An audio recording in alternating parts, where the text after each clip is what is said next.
Salut, c'est Lisa et vous écoutez Débauche, le podcast qui donne envie de ken. Je suis accompagnée de l'irréductible Camille Laurence. Comment ça va, Camille ? Merveilleusement bien. Débauche, c'est simple. Chaque épisode est l'occasion de déconstruire l'intimité sans aucun tabou. On parle de dating, de pratiques qu'on a essayées, des fantasmes qui dérangent et d'orgasmes qui éclaboussent. Bref, on parle de tout quoi. Aujourd'hui, nous recevons Judith Duportail. Judith Duportail est journaliste. Vous l'avez peut-être entendue ou lue chez Europe 1 au Figaro ou derrière la plume des journalopes dont elle est la créatrice. Là où moi, j'ai découvert son travail, c'est surtout dans les formats narratifs plus longs et personnels qui font office de peinture du 21e siècle et dont les anecdotes nous ont toutes et tous fait lâcher un « Ah mais oui putain, c'est exactement ça ». En 2018, Judith sort L'amour sous algorithme qui devient best-seller international. En 2020, elle sort son podcast Qui est Miss Paddle qui traite de l'influence des réseaux sociaux sur nos vies amoureuses et l'emprise psychologique dont il est si difficile de se libérer au sein d'une relation toxique. En 2021, elle sort son essai Dating Fatigue. Bref, vous l'aurez compris, Judith Duportail, elle décortique l'intersection de la tech et de l'intime. Ah mais oui, mais pas que. Dans son dernier ouvrage Maternité rebelle, Judith parle de sa PMA et de la vie de maman sola. En bref, comment faire famille hors du paradigme mainstream du couple hétéro. Je suis abonnée à Rebelle, la newsletter dont Judith est l'autrice. Elle y parle de corps, d'intimité, d'amour au pluriel et de liberté et s'adresse à toutes celles qui vivent en dehors de l'hétéronormativité ou du moins qui essaient.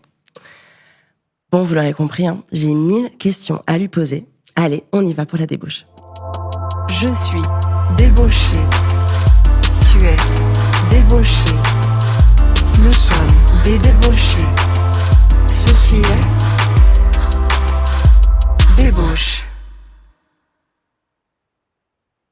Ce podcast vous est présenté par Femtasy, dont je suis la rédac chef. Vous l'aurez compris maintenant, mes débauchés, ça fait longtemps que vous nous suivez.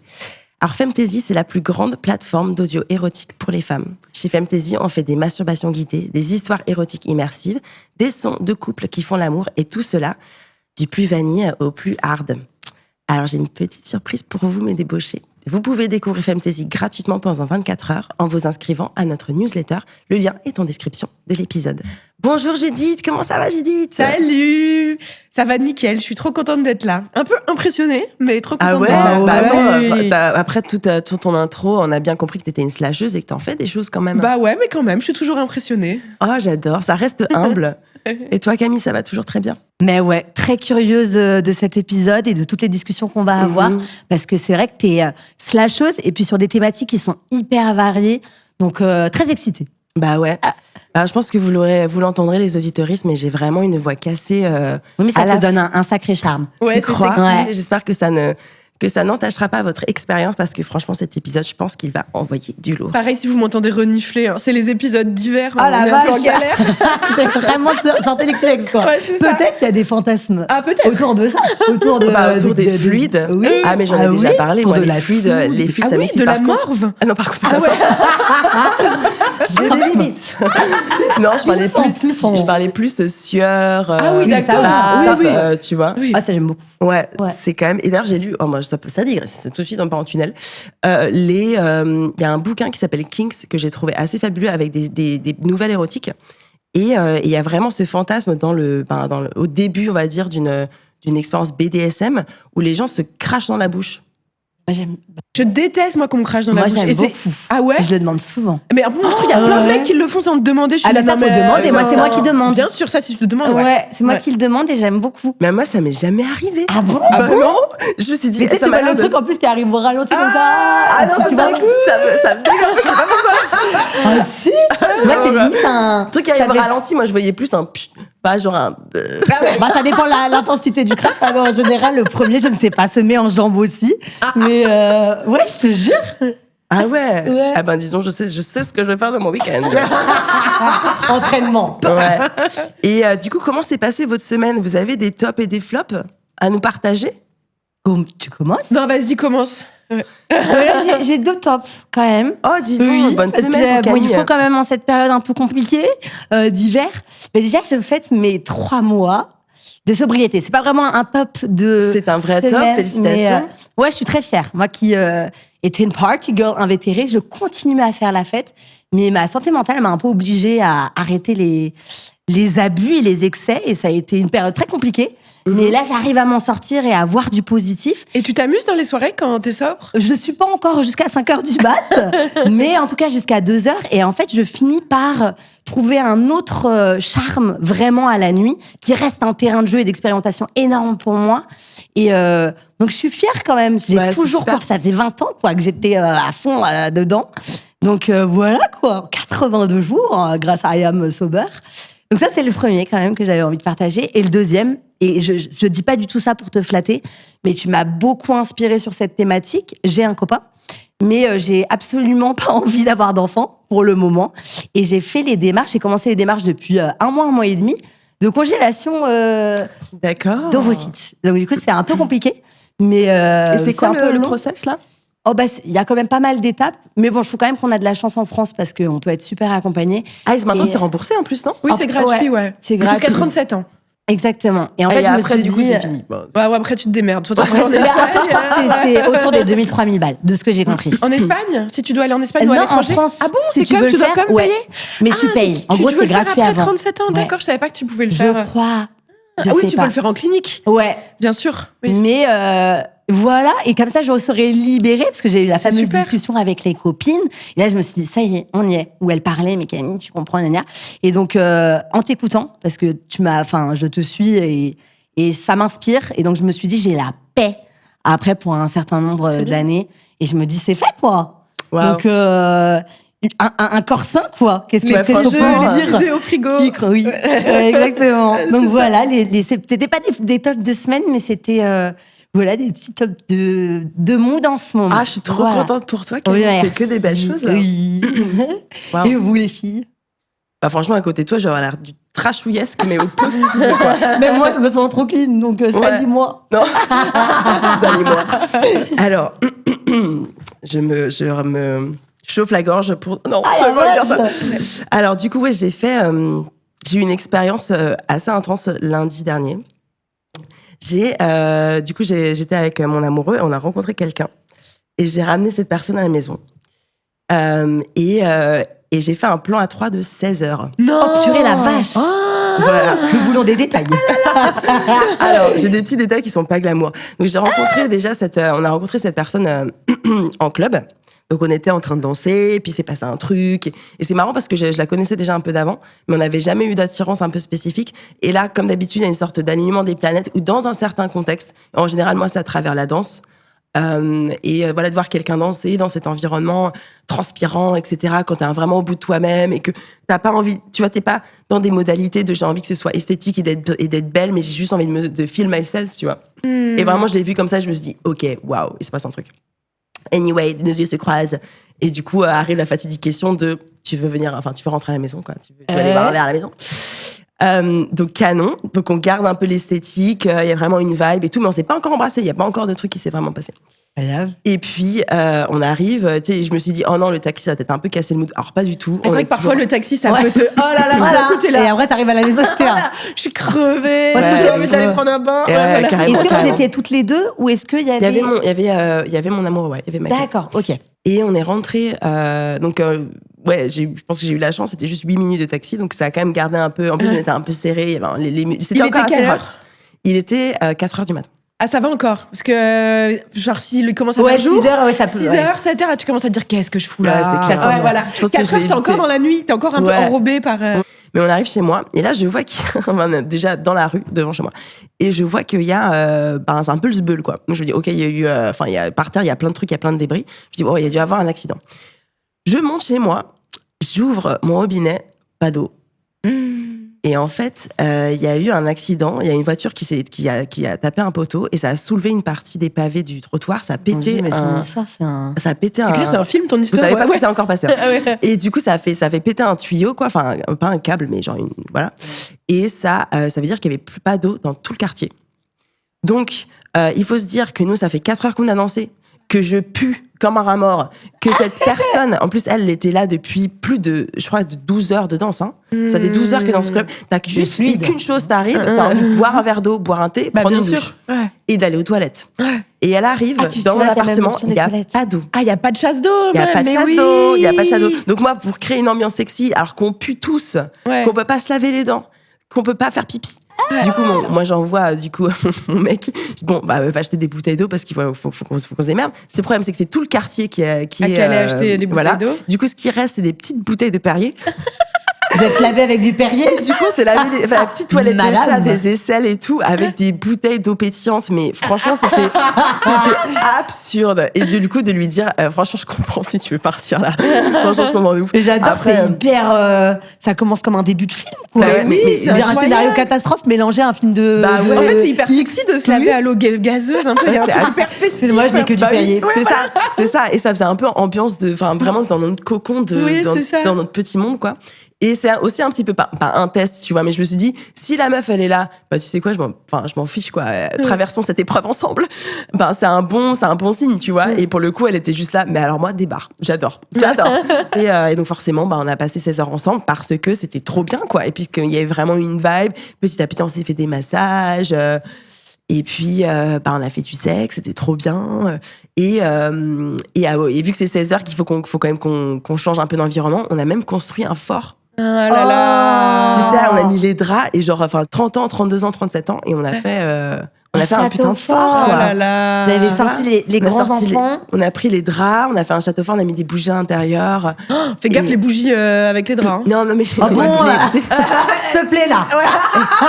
La maman.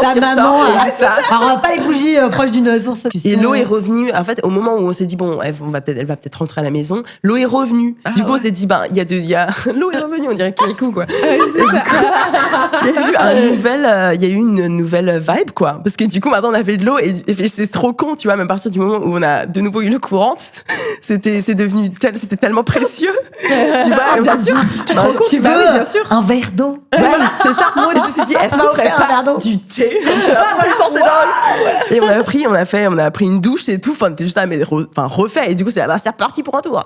Et c'était trop bien. La vache. Et la petite partie un petit peu méta, c'est à chaque fois quand je vis des expériences assez intenses comme ça, c'est marrant parce que j'ai quand même beaucoup d'émotions qui me traversent et donc après coup, il faut que je débriefe pas mal. L'aftercare avec mon partenaire du coup, Michael, et nous prend plusieurs jours quand même à processer ce genre d'expériences.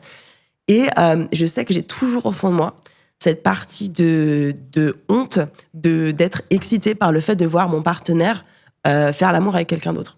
Parce qu'il y a cette partie de « Oh, je devrais pas aimer ça. » Et pourtant, j'aime ça parce que, tu vois, c'est vraiment... Parce qu'on a été éduqués à être monogame, quoi, exclusif. Donc, ça, à chaque fois, j'ai vraiment cette partie de... Je sens que j'ai une émotion forte. Du coup, je dis « Ok, il faut qu'on arrête. » Je leur dis d'arrêter. Je dis « Il faut juste que je comprenne ce qui est en train de se passer. » Je processe. Et sur le moment, ça te fait... je sens que j'ai une émotion forte, mais c'est pas jamais de la jalousie. Ouais, c'est ce que j'avais demandé. Je me sens pas, moi... je me sens pas attaquée dans le sens, j'ai pas l'impression que c'est presque pas personnel dans le sens où je sais que c'est vraiment une émotion complexe où je sens juste que j'ai un nœud dans l'estomac, donc je leur demande d'arrêter évidemment. Et puis je leur parle et je leur dis je pense qu'il y a un truc qui se passe.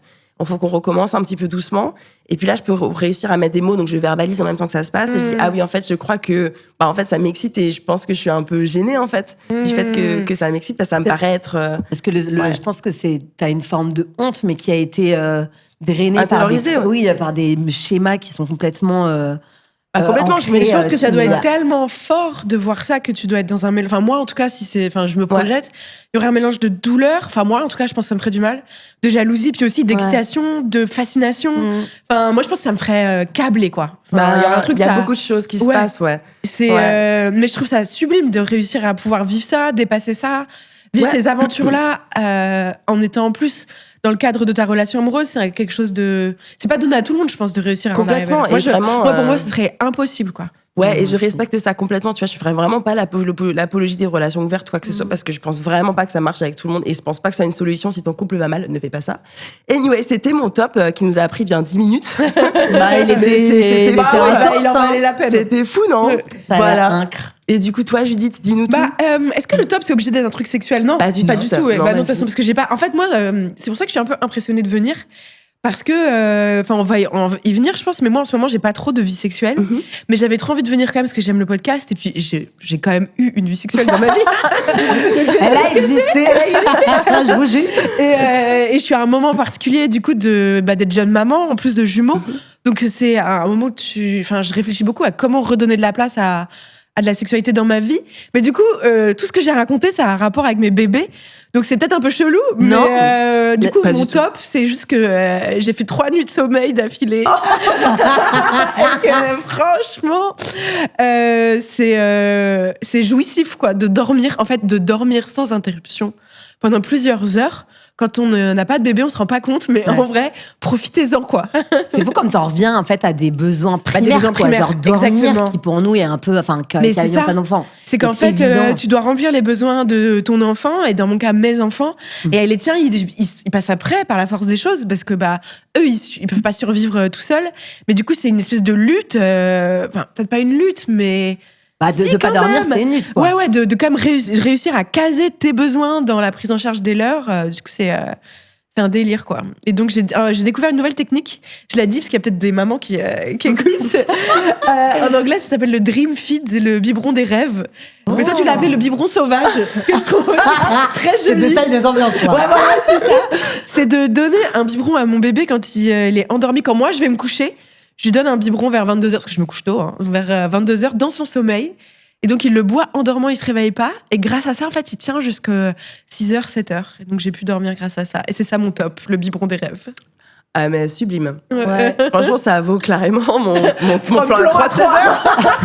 Et t'arrives quand même à t'octroyer justement des moments plaisir et des moments un peu Oui. parce que la sommeil, tu nous as parlé vraiment Ouais, d'un c'est besoin ça. primaire de base, mais vraiment à t'octroyer des moments justement en rapport avec ta sexualité. Peut-être que c'est Ouais. un peu, mais Non, justement, vas-y. Ouais. justement où tu t'essaies de réintégrer un peu. J'ai quand même eu des rapports sexuels depuis la naissance de mes enfants. J'ai eu un mec pendant un temps. Parce que j'ai fait mes enfants sans mec, je précise. Voilà. Du coup, j'ai pas de partenaire à la maison. Mais c'est difficile. En fait, il y a des moments de plaisir dans ma vie, mais c'est juste que le plaisir, c'est devenu vraiment autre chose pour moi. C'est genre boire mon café avant qu'il soit froid. Déjà, je suis Dormir. là, waouh. Faire une nuit de 8 heures, je suis là, waouh. Orgasme. Ouais, c'est ça. Enfin, quand une journée se déroule de manière smooth, quand je sais pas, j'ai des moments de joie avec les enfants, que j'ai une copine qui vient avec son bébé, qu'on boit un verre de rosé au marché, qu'on rigole. Enfin, du coup, le plaisir, faut le redécouvrir, ça devient autre chose. Et en termes de vie sexuelle, c'est compliqué. Moi, je trouve que c'est compliqué la maternité et la sexualité. Parce que, enfin, je sais pas, c'est quand même un truc, un délire, quoi. Déjà, c'est ton corps qui est habité par ton enfant pendant la grossesse. Après, ton accouchement, c'est quand même tes parties intimes qui sont du coup désexualisées. Enfin, c'est obligé, parce que sinon, c'est trop weird. T'es obligé de désexualiser, enfin, voilà, tes parties intimes. Et après, comment tu resexualises ton corps si en plus t'allaites? Tes seins, du coup, ils sont désexualisés. Donc, comment tu fais pour désexualiser le jour, sexualiser la nuit? Il y a des femmes qui arrivent très bien. Moi, j'ai des copines, elles me disent, moi, mon lit, c'est ma zone où le bébé, il rentre pas. Qui font l'amour toute leur grossesse, qui disent, c'est notre endroit avec mon mec, c'est comme ça qu'on maintient le lien. Je suis là, waouh! Lisa Del Tierra, elle nous avait parlé de Ah la ouais. technique italienne pour accoucher. C'est qu'en fait, tu te provoques. Apparemment, Ah oui, tu te a- masturbes pour provoquer des contractions? Ouais, c'est ça. apparemment, ça avait super bien marché. Ah, c'est possible, Mais bon, parce que ça contracte l'utérus. Ouais. Ouais. Après, j'imagine que quand t'es vraiment la tête, enfin, c'est pas évident de te Ouais, dire, c'est tiens, vrai. là, j'ai Ah non. orgasme. Ok, Puis en ok, plus, alors t'as les à la infirmières. maternité avec tout le monde, t'es là, excusez-moi.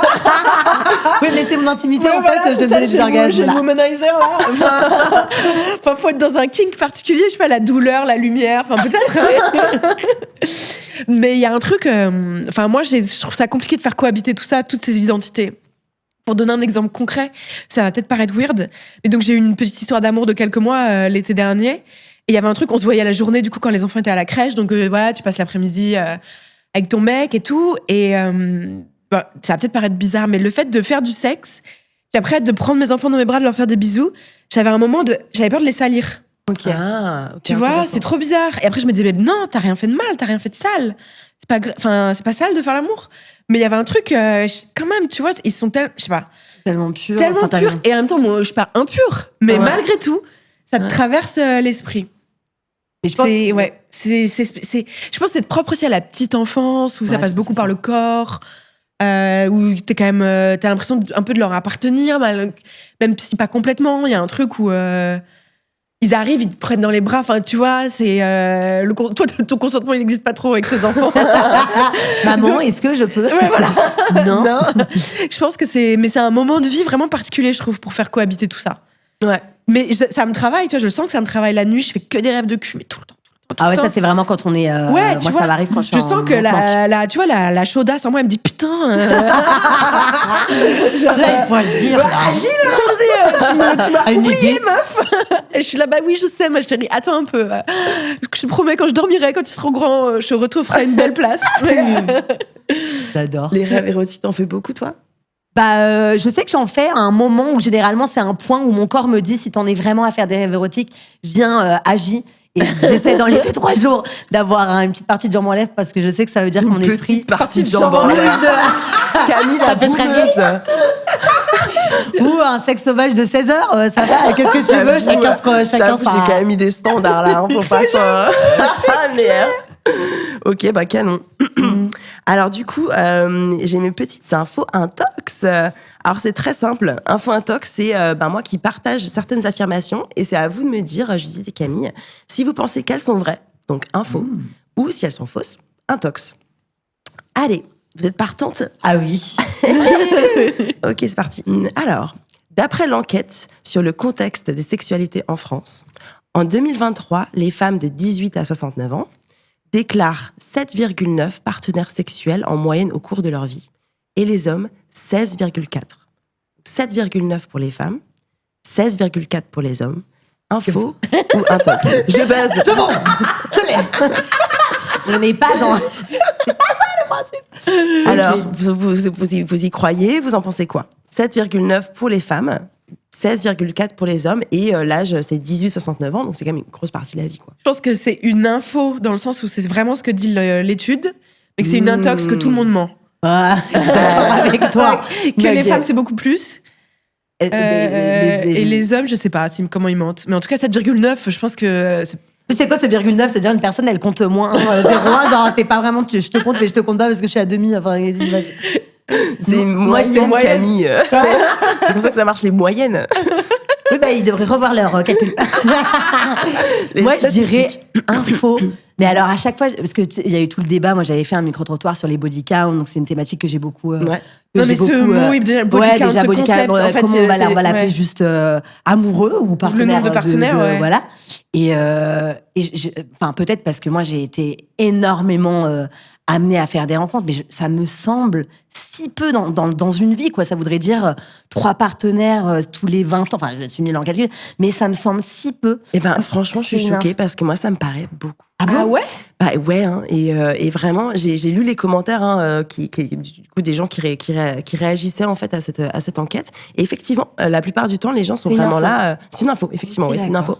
Les gens réagissaient en mode oui, c'est juste comme tu l'as dit, c'est que tous les sondages en rapport avec la sexualité, les gens mentent parce que du coup, voilà, tu veux correspondre à un certain mythe de la super baiseuse typiquement ou virginale.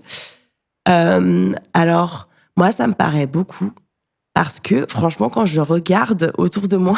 C'est vrai, les gens qui sont maqués très jeunes. Ouais, il y a des gens qui ont eu qui ont 2 partenaires dans leur vie, à 17 ans, et ensuite se marient, et puis qui m'ont l'air, potentiellement peuvent avoir des aventures, des affaires, voilà, je ne sais pas. Mais ça m'étonnerait que du coup, que ces meufs se tapent 6 mecs alors qu'elles sont mariées, tu vois. Et du coup, avoir 8 partenaires dans ta vie, franchement, pour la majorité des personnes qui rencontrent leur époux dans le cadre hétérosexuel. Et peut-être qu'il y a des personnes, moins t'as de partenaires, en fait, ton chiffre, il va rester à 2-3. Mais une fois que tu dépasses 10, tu vas en avoir 50. Je pense, ouais, faudrait avoir le... Mais tu vois, ça, c'est vraiment des bulles de filtre. Je pense vraiment. Parce que moi, dans mon entourage, j'ai grandi à Paris, dans des milieux, je pense, assez open ou assez... voilà. Et je pense que tu multiplies cette moyenne au moins... fois 10. Ouais, mais justement, c'est une 20, bulle. Hein, et je me dis, tout le reste du territoire français. Intéressant, en tous les cas. Intéressant. Bah ouais. Et il y a déjà des mecs qui vous ont demandé le nombre et genre jamais. en mode. Moi, j'en ai parlé de manière très transparente avec mon copain qui n'a absolument émis aucun jugement. Enfin, pour lui, même moi, je sais à peu près le sien. Mais plus par curiosité, on est journaliste, moi j'adore poser des questions. Et je pense que c'est très important de parler de sexe et ça fait quand même partie de l'identité de la personne avec qui t'es. Si elle se sent pas te répondre et qu'elle te dit « Ok, c'est tabou pour moi, pas de souci », nous on en a parlé et ça lui a jamais... il s'est pas dit « Waouh, en fait, ce sorte de mythe de justement...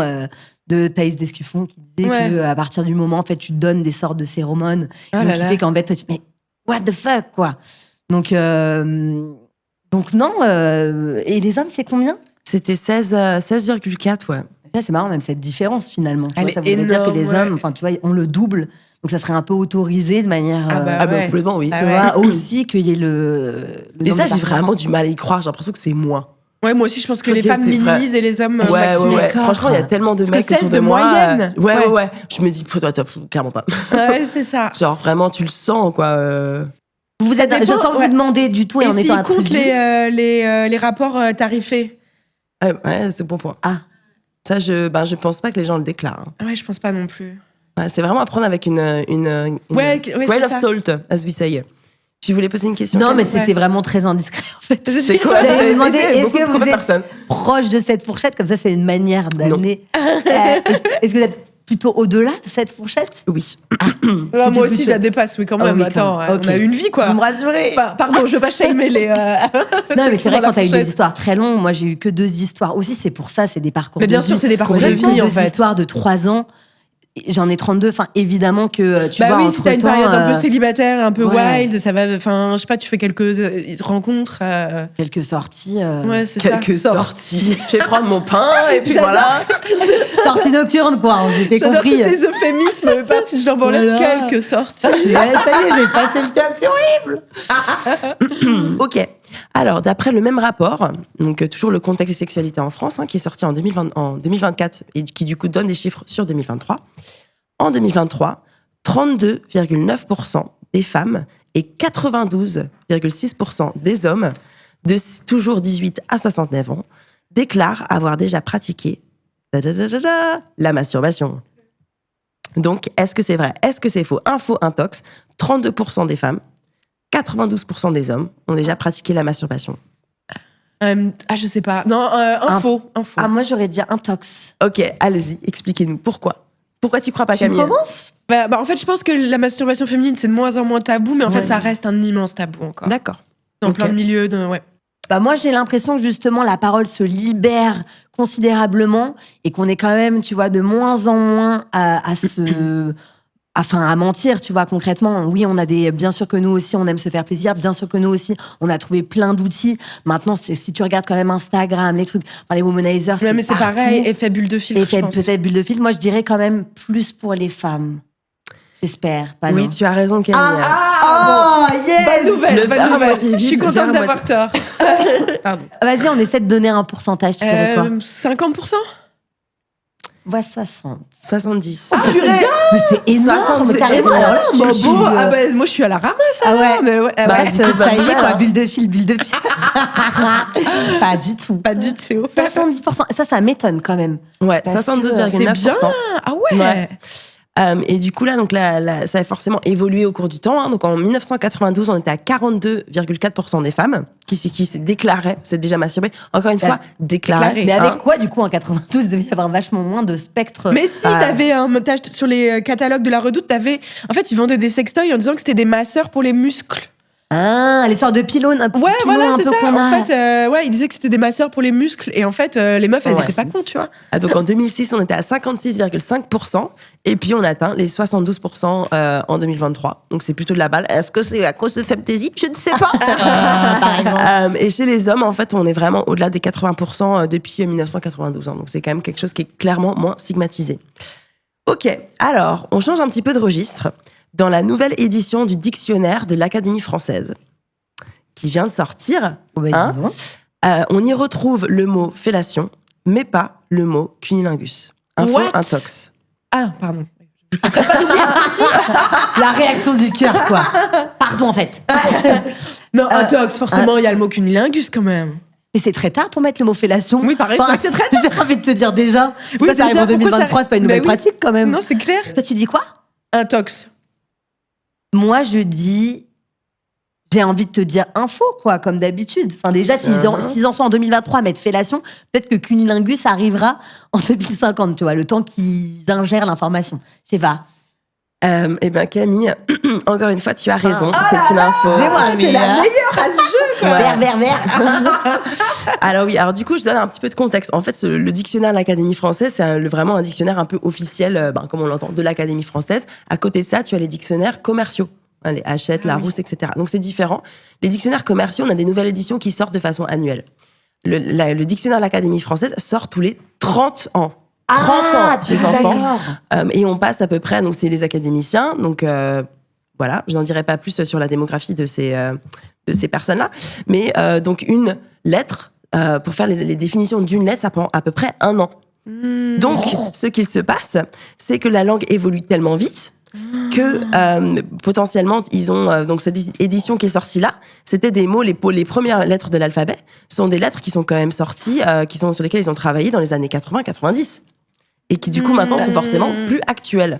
Ah oui. Donc, certains mots sont devenus pourraient passer un désuets. peu plus vite, Mais tu sais, quand même. t'imagines pas l'image des vieux sages comme ça qui sont là. Ah non, mais c'est mais ça. qui n'a pas ouvert Tellement des. sexiste. Tu sais, C'est qui sont tellement là en sexiste, disant, mais on est dictionnaire. tellement visionnaire, le mot fait là. Ça veut dire que Cunnagus, c'est dans 30 ans. Donc ce sera en 2060. Potentiellement, j'espère, ils se sont quand même TLC, pris un sacré au moins, tollé. Enfin bref, donc complètement à la ramasse, effectivement vraiment désuet. Donc moi la question que je me pose, c'est est-ce qu'on a envie de payer des impôts pour qu'ils fassent des dictionnaires qui, évidemment, On ne lit pas, voilà, on ne ne servent à lit rien, pas. et en On ne lit l'occurrence, plus. qui sont faits par des personnes qui n'ont pas les compétences. Voilà. C'était mon petit coup de gueule, de personne de Tac. lettres. Non mais attends, mais déjà, un dictionnaire, c'est censé être le truc qui te met le plus à la page, c'est le cas de le dire. et mettre 30 ans à t'en sortir. Hein. Ouais, mais c'est l'Académie française. Mais Encore en une plus, fois, franchement, ils sont ouais. dans des espèces de locaux magnifiques là au Oui, bord de la Seine. ils ont le doivent temps, être payés, en fait. je sais pas combien de Qu'est-ce qu'ils fois. font Enfin, boss maintenant, quoi, tu vois, c'est pas. Bernard Arnault, là, qui a essayé de payer son entrée dedans. Non, mais t'es calé, tranquille, Sur dans la ton beau poire. bureau là, avec des moulures au plafond. Là, c'est- Ok, alors dernière info intox. La pratique de la pénétration anale, réalisée ou reçue d'ailleurs, a augmenté au fil du temps chez les femmes. Plus d'un tiers en 2023 l'aurait déjà pratiqué. Info intox. Info. Moi, je dirais quand même un tox. Alors c'est une info. Ah, ça va, c'est Judith pas une qui guerre personnelle, en fait. remonte. Alors, passant de 23,4% en 1992 à 35,2% en 2026 et 38,9% en 2023. Donc effectivement, la pénétration anale augmente. L'augmentation est plus marquée chez les hommes que chez les femmes. Et notamment, on peut noter que pardon.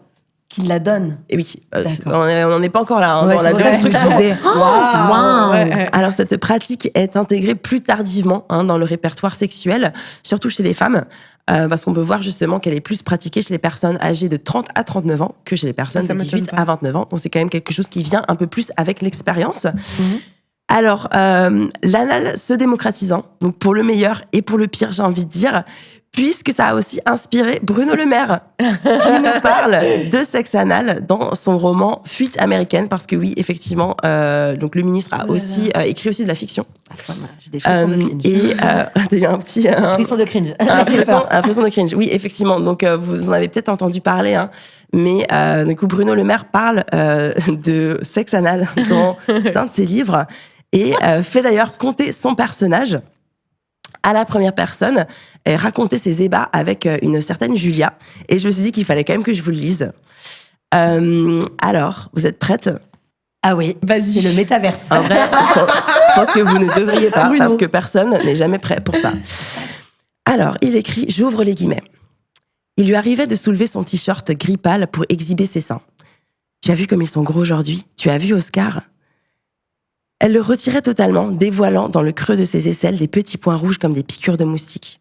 Elle me tournait le dos, elle se jetait sur le lit, elle me montrait le renflement brun de son anus. Tu viens, Oscar ? Je suis dilatée comme jamais. En disant ces mots, elle avait un visage d'ange. Si elle était folle d'amour, moi j'étais en extase. Car pour le jeune étudiant dont la pratique s'était jusque-là limitée à de sobres figures rapidement exécutées dans le noir, Julia était une révélation. Elle était la lumière, elle était la vie. Je viens, Julia, je viens. Et je la prenais en hurlant des mots que la décence la plus élémentaire m'interdit de consigner dans cette chronique d'un désastre annoncé. Voilà, ça c'était pour vos oreilles. Viens. Je viens. Encore une fois, je ne suis pas là pour me moquer, pour humilier, mais c'est difficile de me retenir. Alors, du coup, Judith, tu nous as fait une réécriture de ce passage assez lunaire. Alors, ma première question, c'est pourquoi ça t'a semblé nécessaire ? En fait, quand ce moment sur les réseaux sociaux, ce passage avait énormément tourné où les gens se moquaient ou réagissaient, et ça m'a donné envie de réfléchir. C'est justement la place que prend un peu le sexe anal dans la société. Et, Très, très bonne question. Voilà. En fait, c'est pas facile pour moi. Enfin, je suis pudique et tout. C'est pas du tout un truc dont j'aime parler naturellement.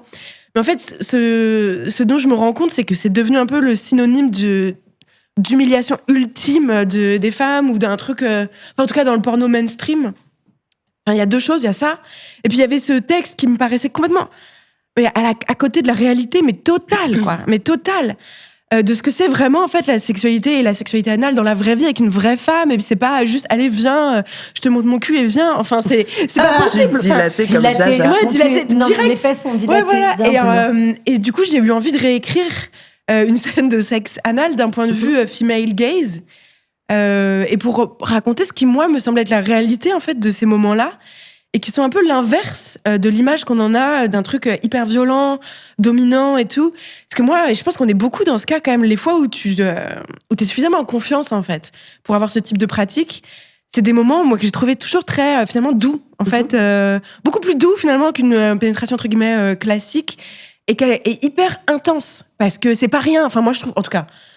Enfin, pour moi, je trouve que c'est vraiment pas rien. Parce que ça peut faire mal, ça fait peur. T'as peur qu'il y ait du caca. Enfin, il y a quand même un truc... Enfin, c'est pas du tout anodin. Et c'est pour ça que moi, parfois, ça me fait flipper. Enfin, je vais lire après mon texte, mais parfois, quand t'as quand j'avais encore une vie sexuelle, parfois, tu chopes des mecs dans des soirées, des machins, et ils te demandent, genre, une sodomie, t'es là, mais alors qu'ils viennent de te rencontrer, et je suis là, mais tu crois quoi? Mais tu t'es pris pour qui? Enfin, moi, clairement. Personnellement, je suis en mode, mais vraiment, enfin, pour moi, ça, c'est bizarre, mais c'est devenu la pratique de l'amour, quoi, un peu. Et je trouve ça hallucinant d'en connaître si peu sur l'anatomie, sur l'impact émotionnel des gestes, de ce que tu fais. Et pour penser que la vie, c'est un film de cul et que tu peux, sodomiser une personne que tu viens de rencontrer, je crois pas. Enfin, en tout cas, moi, je parle pas pour tout le monde, mais pour moi et pour beaucoup de femmes, je pense que c'est pas envisageable, en fait. Complètement. Et du coup, tu parlais de la pratique anale dans la société, ce rapport de la soumission. Ouais. T'en as dérivé des hypothèses? Je sais pas. En tout cas, je pense que c'est vraiment la pornographie mainstream. Moi, c'est pour ça que j'aime bien Femtasy, d'ailleurs, sans vouloir faire de la pub pour Femtasy. Mais parce que la pornographie mainstream, elle me terrorise. Enfin, moi, je suis quelqu'un de très sensible. Et les rares fois que je suis allée sur les trucs YouPorn et tout, ce que je vois, j'ai l'impression de regarder des scènes de torture. Et d'ailleurs, c'est pas qu'une impression. Beaucoup de... Et le fait que la sodomie, ce soit genre vraiment le truc... le plus dégradant, je sais pas, c'est la misogynie qui s'exprime. C'est comme si c'était pas... Enfin, je sais pas, il y a un truc vrai. Il faudrait aller encore plus loin dans l'humiliation des femmes. Enfin, ça me... Ouais, il y a un rapport agressif, quoi. Ouais, très agressif. C'est assez fascinant. Et comme c'est un truc un peu tabou, quand même, de parler de ça. Enfin, moi, rien que d'en parler, je suis pas très à l'aise et tout. Ouais. J'ai pas envie que... Enfin, tu vois, j'imagine si un jour, je sais pas, ma famille tombe là-dessus, mais c'est important, en fait, quand même, aussi de parler des tabous pour pas les laisser à ces mecs-là, en fait, qui ont cette vision de la sexualité, mais qui est d'extrême droite, en fait. Je pense qu'il faut politiser le propos, qui est un truc, mais réactionnaire, obscurantiste. Ouais. Non, et puis de réappropriation du plaisir. Enfin, c'est-à-dire c'est qu'on ça. l'a tabouisé de manière comme si nous, on pouvait pas prendre du plaisir dessus. Exactement. Et que c'était l'homme qui allait vraiment encore plus c'est ça. kiffer parce que c'est par... Enfin, tu vois, il y a un peu cette image de par derrière, de prendre et tout. Alors qu'en fait, si on se réapproprie, on peut avoir énormément de plaisir. Justement, c'est un moment de complicité qui est très intense. Moi, je suis hyper d'accord avec toi sur la dimension très privée et très intime, mais du coup, qui nécessite un peu un réajustement de tous les gestes, des postures. Donc, c'est comme si tu faisais un peu l'amour à chaque fois pour la première fois. En fait, c'est ça. Moi, je trouve que tu fais attention, la personne te demande. Ouais, le mec, il va tout doucement, il dit ça va. Alors qu'en fait, il y a un truc. Et du coup, toi-même, tu te sens hyper choyé aussi, bien. Exactement. Même dans un contexte classique, tu vois. Mais là, du coup, tu te réintroduis quelque chose qui est pas forcément de la sexualité classique où tu vas faire tout le temps parce que, je veux dire, voilà. Mais, et en fait, on a du plaisir, on peut aimer ça, on peut justement aussi le demander. Enfin, moi, j'ai des copines qui adorent ça aussi et qui, du coup, maintenant le demandent. Mais voilà, c'est pas la manière de Bruno. Je t'attends. C'est leurs copains, c'est parce qu'elles ont aimé ça, c'est parce qu'elles ont appris aussi à découvrir leur plaisir. Moi, je dis que je pourrais pas le faire avec un coup d'un soir, mais ça se trouve, il y a des femmes qui adorent le faire avec un coup d'un soir, il y a pas de souci, mais ce qui me pose problème, c'est de le penser comme une attente classique, quoi, que ce serait comme limite comme rouler une pelle. Bien sûr. Et moi, il y a aussi la pénétration. Enfin, je sais que de mon côté, il y a aussi beaucoup. J'ai beaucoup parlé avec mes partenaires à l'inverse du plaisir prostatique et aussi de la pénétration pour les hommes, qui, je pense, aussi s'ouvre de plus en plus. Et donc, tu as un vrai réajustement et rééquilibrage aussi, parce qu'il y a beaucoup de partenaires que j'ai eus qui étaient partants pour découvrir aussi ce que c'était et qui n'en sont pas revenus. Parce que, au contraire, ils sont revenus de mon cœur. Ils sont revenus, mais parce que je leur expliquais, je leur disais, enfin, il y avait une vraie discussion autour. Et il y en avait beaucoup qui, au début, en tant que, pas forcément mal alpha, mais qui étaient là en mode, mais quoi, mais je veux pas. Et en fait, en découvrant au fur et à mesure que c'est pas, tu vois, c'est bon, tu n'as pas perdu ta virilité parce que je t'ai mis un doigt et parce que tu as pris du plaisir. Non, puis c'est Bah, en marrant fait, d'être de l'autre côté, enfin, ouais. entre guillemets, de l'autre côté, du coup, de pénétrer et tout. Exactement. Tu te rends Ah compte ouais. que c'est impressionnant. Et Bah, tu surtout, fais je pense que attention tous les aussi. hommes devraient être pénétrés pour Mais voir ce ouais. que ça fait en fait. Ah oui, c'est invasif d'avoir Bah un oui, objet c'est dans ça, son corps. exactement. Donc maintenant, tu C'est feras pas peut-être rien, plus en fait, attention ouais, c'est quand ça. tu le feras toi. Exactement. Est-ce que tu veux nous lire ton texte, Oui. Judith, pour Oh, nous donner vas-y. une impression de ce que c'est qu'en fait, du coup, la pénétration, mais du point de vue féminin. Voilà, j'espère que je vais pas bafouiller parce que, bon, vas-y, j'y vais. Baise mon cul, mon amour. Et rien que de dire les mots, c'était presque plus agréable que de faire les choses. Depuis qu'elle prenait la pilule, ses règles lui donnaient envie de pécho la terre entière. C'était sans doute la pause dans le traitement hormonal, ou c'était sans doute lui. C'était le début du rituel. D'abord sa langue, longtemps. Si tu veux y mettre ta tub, tu y mettras ta langue, c'est la règle. Un doigt, puis deux. Il y a que dans les films de cul écrits par des puceaux que les sodomies sont brutales et méchantes. Dans sa vie, à elle, ça avait toujours été tendre et long. On retient que c'est ma main droite, il disait avant de mettre le premier doigt. Parce que la main droite ne pourrait plus aller ailleurs. Et pendant ce temps, la main gauche remontait. Il devait sentir sa cup du bout des doigts, mais il s'en foutait. Il l'excitait tant pour ça. Il aimait la chatte en tant que telle, les règles et les plis et les odeurs. Avec lui, elle n'avait jamais peur de puer. Elle posait son toy sur son clito en vibration légère. Son lube qu'ils avaient payé une blinde parce qu'elle en voulait un vegan sentait la cannelle. Il rentrait centimètre par centimètre en faisant des pauses. Elle lui disait qu'il pouvait continuer. « C'est bon, je suis dilatée comme jamais », elle dit. Et puis elle riait sur l'air de la chanson de Maître Gims. Plus tard, avec les autres, le soir même, ils chanteraient Maître Gims en la regardant, mais eux deux seulement auraient leur ref, et ça faisait chaud dans le ventre. Après, c'était la main fort sur la nuque, le plaisir qui venait de partout, le toy, sa bite, sa main gauche, les vagues. Si les mecs savaient, elle pensait. Si les mecs savaient que leur bite, une fois qu'elle est en nous, elle semble toute douce et chaude. Que quand ils s'imaginent pilonner, ça fait comme l'effet du ressac des vagues. Que nous, on les sent ronds et chauds, presque comme des pommes au four. C'était le lube à la cannelle qui lui avait fait penser ça. S'ils savaient, le monde serait peut-être un endroit différent. Le toy bien calé sur le clito, elle gérait les vibrations pour essayer de jouir en même temps que lui. Mais ça n'arrivait jamais. Aïe, aïe, aïe. Dis donc. Merci, Judith. Et puis surtout, ça fait du bien. Ça a vachement bien que t'aies parlé parce qu'il y a aussi de désacraliser. Oui, il peut y avoir des fluides. Oui, il peut y avoir. Enfin, c'est un fait. C'est Mais quand même. oui. Oui, il peut y avoir un peu de matière. Oui, il peut y Oui, avoir c'est des ça. choses qui s'y passent qui sont considérées comme par la société comme ça. C'est pas vrai. Enfin, Non, ça puis fait même le partie côté, aussi de tout tu ça. vois, enfin- Ça fait partie du. Non, puis la cystite, je suis désolée, mais moi, c'est le risque du cystite, je sais pas pour vous, mais moi, c'est moi, c'est une c'est hantise. une hantise dans ma sexualité, en fait, Ah ouais, limite. ouais. Et du coup, tous les mecs, si jamais tu dis, mais si tu t'approches de mon anus, mais après, tu touches plus rien, quoi. Ouais, Ouais, c'est ouais, vrai. c'est Parce clair. qu'il y a les bactéries, du coup, qui remontent Ouais, et tout. c'est Et moi, vrai. je Ah dis, et après, je douille sa race, quoi. Complètement.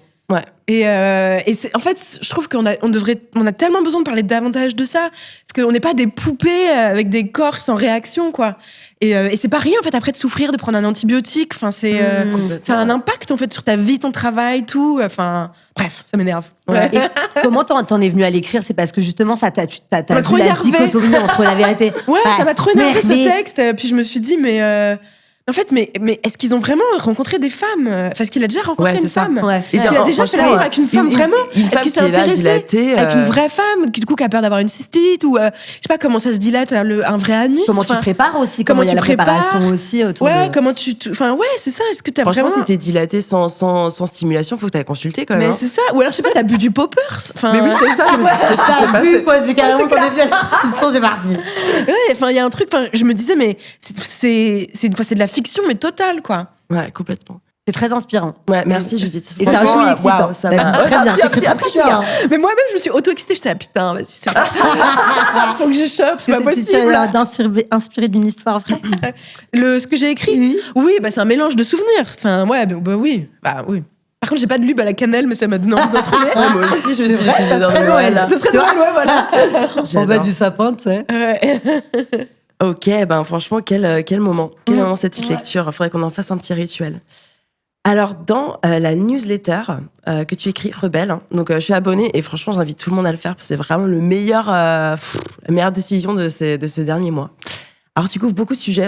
Hein. Moi, j'étais hyper agréablement surprise de voir que tu parles de tellement de choses. J'ai beaucoup aimé ton passage sur les pervers narcissiques.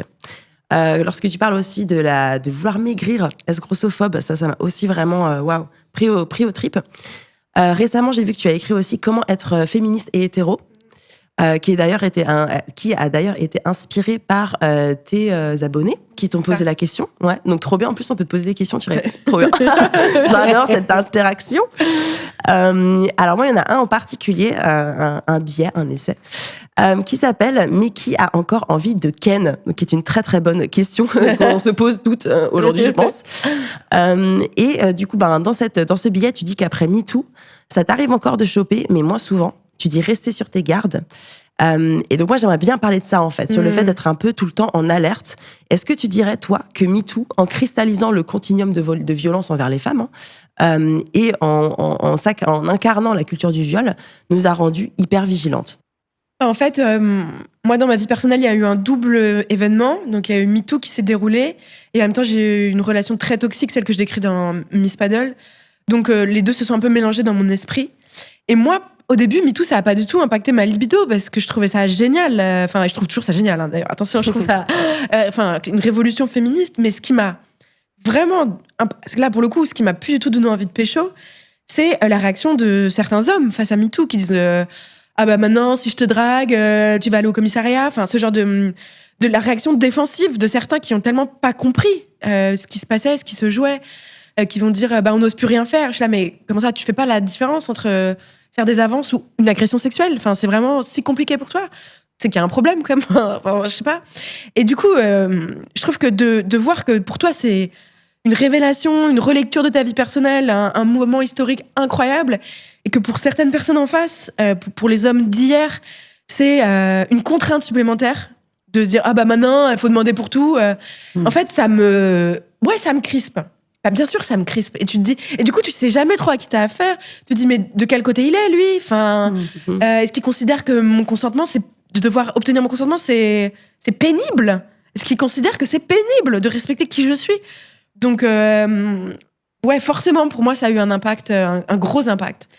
Et aussi, ça m'a fait relire ma sexualité, ma vie sexuelle, Et moi, j'ai eu une période... j'ai vécu à Berlin, j'ai eu une période très sexpo, très libérée, je fais plein d'expériences, je m'éclate. Et en fait, après MeToo, j'ai un peu revu cette période forcément un peu différemment. Mais c'est surtout, j'ai eu une relation très, très toxique. Je pense que si j'avais pas eu cette relation très, très toxique, j'arriverais à intégrer ma vie sexuelle passée plus facilement. J'ai une relation très, très toxique où, en fait, le mec avec qui j'étais est devenu un peu incel au fur et à mesure de notre relation. Wow. Et du coup, il m'a reproché typiquement mon body count, des trucs. Il me disait... en gros, il me traitait de pute, mais pas en mode positif, sex work, machin. En mode, voilà, quoi, dégradant. Ouais, salope, quoi. Ouais, voilà, c'est ça. Salope et tout. Et du coup, je me suis sentie très salie par cette relation. Et du coup, dans ma vie perso, il y a ce mélange d'avoir connu cette espèce de violence machiste au sein de mon foyer, au sein de mon lit. Et puis de voir cette révolution politique et de voir qu'il y a tant de résistance, je trouve que c'est plus difficile d'être léger dans son approche de la sexualité. Ouais, complètement. Ouais. Voilà, enfin... Est-ce que toi, tu vas en parler, du coup, dans tes dates ou dans tes rencontres? Est-ce que c'est un sujet que t'aimes mettre à plat, du coup, dès le début? J'ai pas encore de protocole efficace. Je sais pas trop comment... mais il y a souvent un moment où il y a une réflexion qui va un peu me glacer ou qui va me refroidir. Ouais. Genre, je pense à un mec où j'étais chez lui... Mais ça se trouve, c'était une maladresse, en plus. Mais... j'étais chez lui et tout, et puis il me dit j'ose pas t'aborder parce que j'ai peur. Après, moi, il y a un truc particulier, c'est que j'écris sur ma vie, j'écris sur le féminisme, j'écris sur la sexualité, et du coup, les meils, ils ont toujours peur. Enfin, ça les terrorise. Enfin, c'est vrai que... Tu les exposes Ouais, que je les expose, ou que du coup, je détruise leur vie. Enfin, il y a un truc un peu je peux comprendre. En vrai, je peux comprendre. Ouais. Moi, si je devais avoir une relation intime avec un homme qui travaille sur la sexualité et tout, j'aurais peur. C'est vrai, je peux le comprendre. Mais il y a d'autres choses que je peux pas comprendre. Par exemple, ce mec en question, il me dit j'ai un peu peur de t'aborder parce que j'ai peur de finir dans tes stories. Je dis non, mais en fait, je raconte pas ma vie de dating en vrai. Mais bon, je comprends qu'on puisse faire le mélange et tout, machin, pas de souci. Puis là, il me dit dans un monde sans hashtag, je voudrais t'embrasser. Et j'étais là, mais c'est pas un monde sans hashtag. Il peut répondre à tout. C'est un monde sans viol. Ouais, tu vois, c'est comme ça que tu l'as interprété. Le problème, c'est qu'on en parle. En fait, le tabou, c'est encore le fait d'en parler. Et ce genre de truc, ça me. Ouais, ça peut- Comment tu vas être excité après ça, Comment quoi. tu vas être excité après Tu te ça? sens même pas safe, en fait. Bah non, tu te sens même pas safe. Tu te sens même pas safe. Et quand justement t'as ce genre de remarques, Ouais. est-ce que t'essaies, t'as encore la patience Non, ou pas? je frise. Je frise, je D'être comprends. pédagogue et justement d'expliquer, ou justement Non, tu mais dis en fait, maintenant ça une fait des quand grandes même. raisons pour ça- lesquelles je chope plus, pardon, je t'interromps. Non, ouais. je sais te dire. C'est que je suis épuisée de faire l'éducatrice. Je Ok. suis épuisée de faire l'éducatrice. Et c'est quelque chose que je fais beaucoup dans mon métier, de répondre aux commentaires, d'être dans la. D'essayer d'être Pédagogue, poli, ouais. gentil, d'accompagner les gens avec moi. Et en fait, j'ai plus du tout envie de faire ça dans ma vie privée. Mais plus du tout.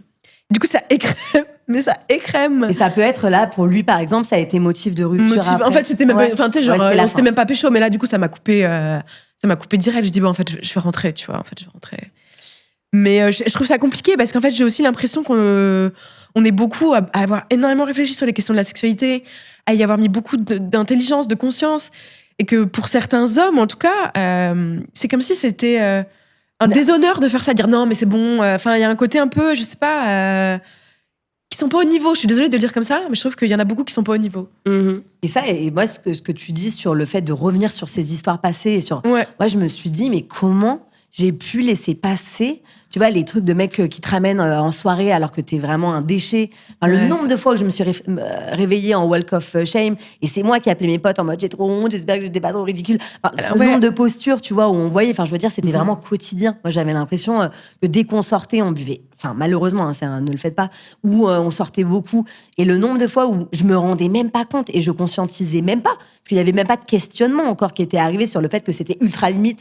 En fait, qu'en fait, tu t'étais Ouais, qu'on limite avait endormi. profité de Enfin, toi, tu vois. quoi. Ouais, Mais c'est ça complètement. qu'on- Enfin, ouais, tu c'est te ça qu'on réveilles, avait tu sais abusé à peu de toi. près pas où tu es. Ouais, La c'est personne ça. à côté te dit j'ai dû te ramener parce que t'étais. Enfin, tu vois, et que t'étais là. Maintenant, aujourd'hui, ce serait, et c'est ça qui donne qui offre quand même une belle perspective, surtout pour les générations, j'espère, plus jeunes, de dire ça serait, tu vois, un motif complètement d'abus et de. Ouais. Et je me dis, waouh, pour nous, c'était complètement out of our C'est mind ça. de se dire qu'en fait, ça avait été une agression et c'était C'est bien ça. au-delà de nos limites. En mode, j'étais pas consciente, je dormais, enfin, tu vois. Ah oui, en fait, on a vraiment vécu comme une révolution culturelle, avec les normes qu'on bougeait, et du coup, tu te rends compte que t'as vécu des choses qui aujourd'hui Ouais. paraîtraient comme inacceptables, et je trouve que c'est un peu un tremblement interne quand même de vivre ça. Complètement. Moi, je me souviens quand MeToo est arrivé, j'étais à Berlin, et je me suis dit, ah ouais, ça y est, en fait, ça fait ça quand tu vis dans une société un peu qui s'effondre.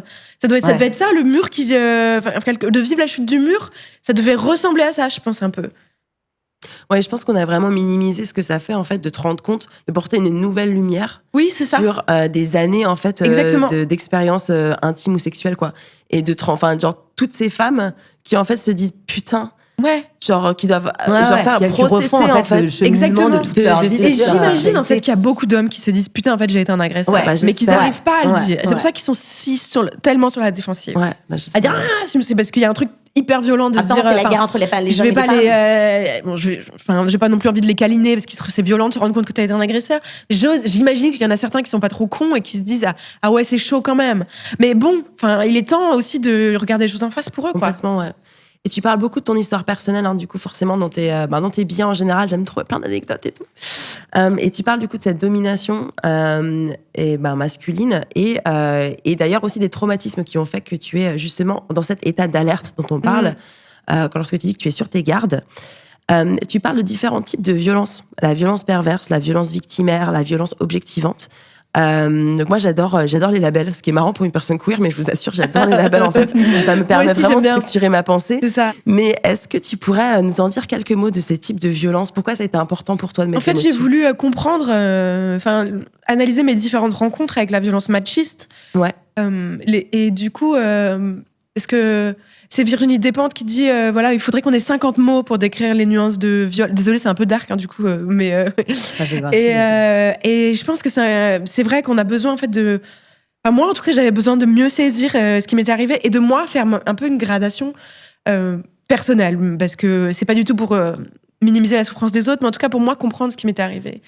Et pour comprendre pourquoi aujourd'hui j'étais sur mes gardes dans ma vie sexuelle et pourquoi j'aurais plus jamais, je crois, hélas, mais c'est pas grave, j'aurais autre chose, l'espèce de naïveté ou de candeur à 25 ans, de coucher avec un mec que tu viens de rencontrer dans une soirée et tout, parce que maintenant, je sais comment ça peut mal tourner. Et avant, je ne le savais pas. Et du coup, tant mieux, j'avais aussi cette naïveté, mais je l'aurais plus jamais. Et du coup, la violence perverse, moi, c'est celle que j'ai connue dans les relations, celle que je décrivais avec mon ex, je l'appelle Mr. Paddle maintenant. Donc, c'est vraiment la manipulation, le contrôle de ce qui se passe dans le couple. Pour moi, en fait, pour moi, ça a été la pire. Et c'est important de dire que pour moi, c'est la pire. Elle a eu lieu dans le lieu qui est considéré comme le Graal pour les femmes hétéros, qui est la maison, le couple, le foyer. Et que c'est là aussi, quand même, que se joue énormément de contrôle, de coercition, de souffrance. La violence victimaire, ça je peux raconter parce que c'est moins violent, donc je peux raconter les détails, ça me retraumatise pas. C'était un amant que j'avais, et donc j'allais souvent le voir. Enfin bref, on couchait ensemble. Et il y avait un après-midi où je suis allée chez lui, et en fait il avait plus de préservatif. Et donc je dis non, c'est pas il avait plus de préservatif. Il voulait pas mettre de préservatif. Et donc je dis non en fait, non, on va pas coucher ensemble sans préservatif. Et là le gars force en fait, il veut me pénétrer quand même. Et donc, là, je m'énerve, je gueule dessus, je crie, je fais un scandale, je claque la porte, là, sa coloc qui sort, je dis, ouais, putain, il a voulu essayer de me forcer à coucher avec lui.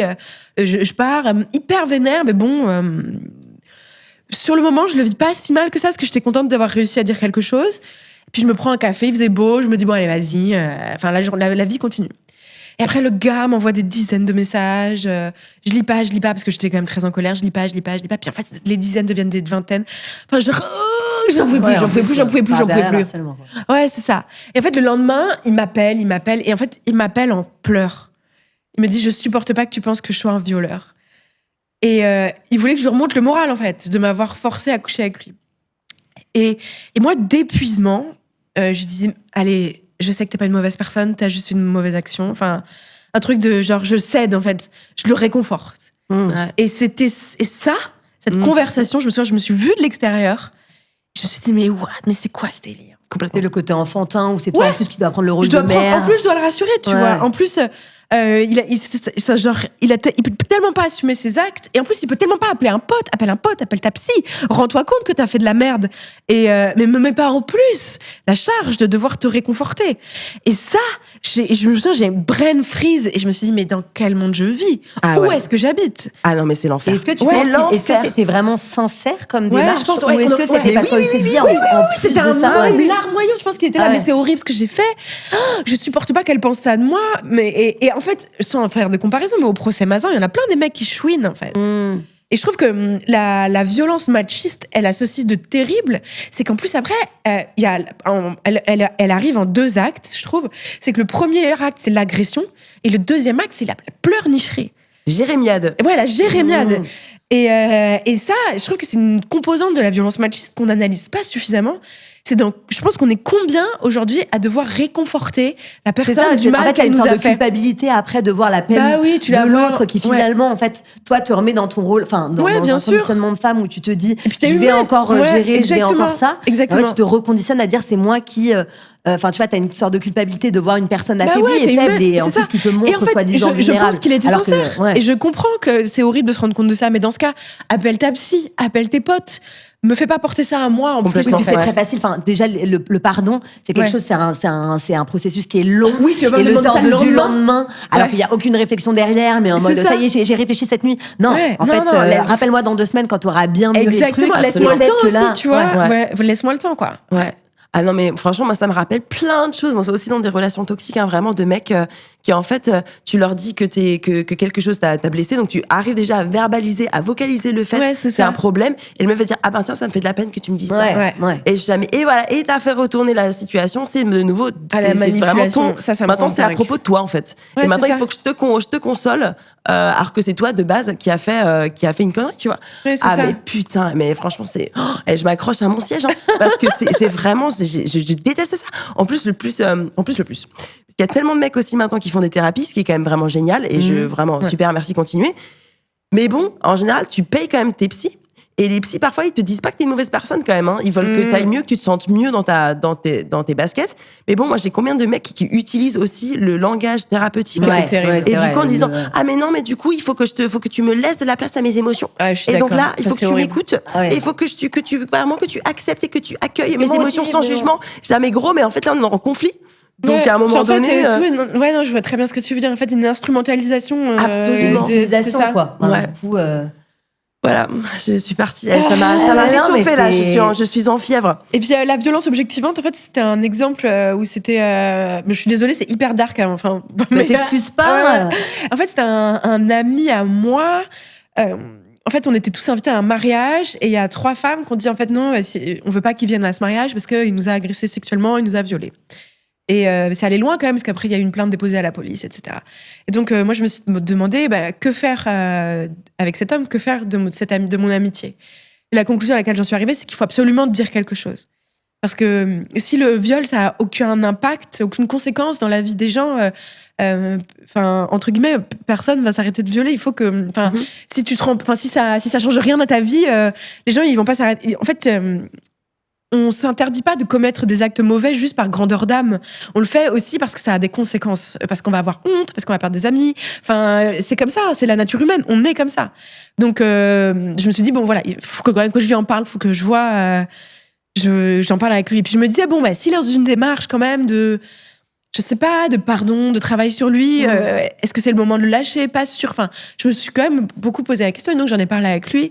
Et puis il était mal, hein, il m'a fait de la peine et tout. Puis il me dit, mais moi je pensais que forcer un peu, mettre des baffes et tout, c'était du libertinage.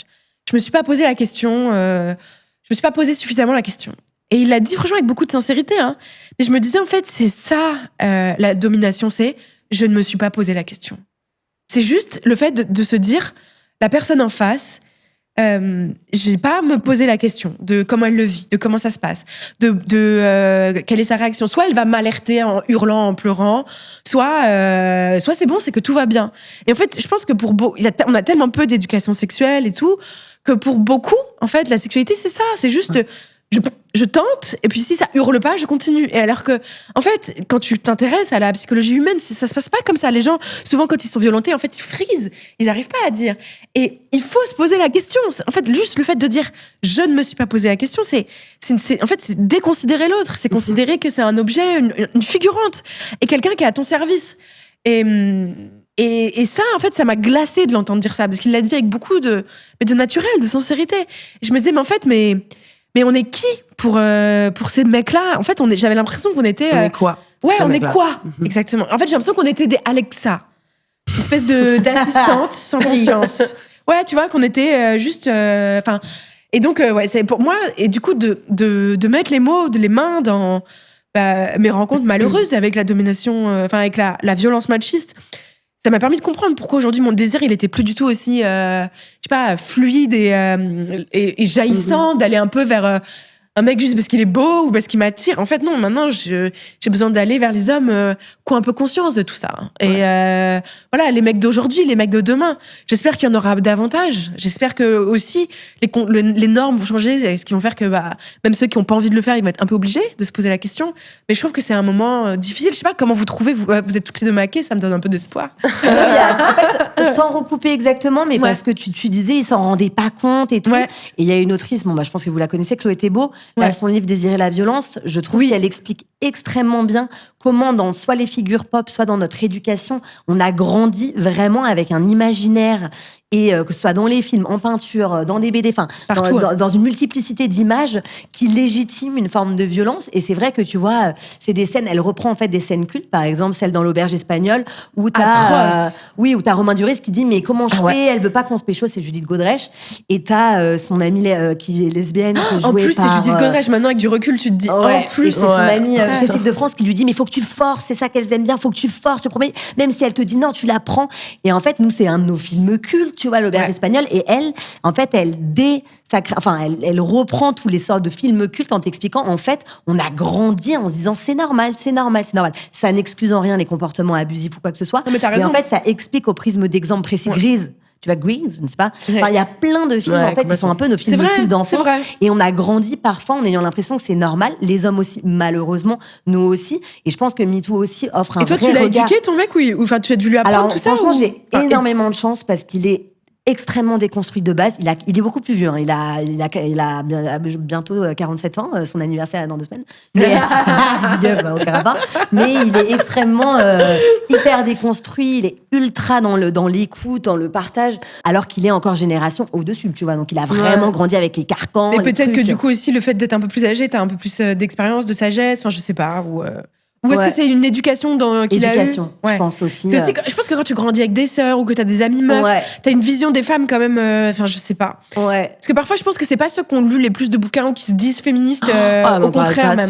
Complètement. Je pense que pour moi, c'est plus qui viennent en plus après des donneurs un peu des donneurs de leçons, en mode, je connais le sujet dont tu parles. Donc moi, je suis féministe. Alors, je suis là de base, tu n'es pas féministe, tu es potentiellement pro-féministe et c'est moi qui vais le juger. Ouais, c'est ça. Pour moi, un mec, il peut pas dire qu'il est féministe. Il est allié, mais pas. Et toi, et toi? Moi, j'ai pas eu. Je pense que je l'éduque quand même au quotidien, mais je suis quand même assez radicale et le fait qu'on soit ensemble, je pense que ça montre qu'il est déconstruit de base. Oui, déjà, en fait, pour venir vers des meufs comme nous, il faut quand même être un peu. Il m'a dit un truc hyper fascinant. Tu vois, moi, j'étais là. Qu'est-ce que tu penses des. C'est vraiment big up pour lui là. Qu'est-ce que tu penses des cercles d'hommes? Tu sais, il y a beaucoup de cercles de femmes, etc. Je dis qu'est-ce que t'en penses et tout. Je me dis ça pourrait être pas mal, etc. Et il m'a dit mais tu sais quoi? En fait, je pense qu'il faut pas qu'on ait des cercles où les hommes parlent d'eux-mêmes. En fait, on est assez.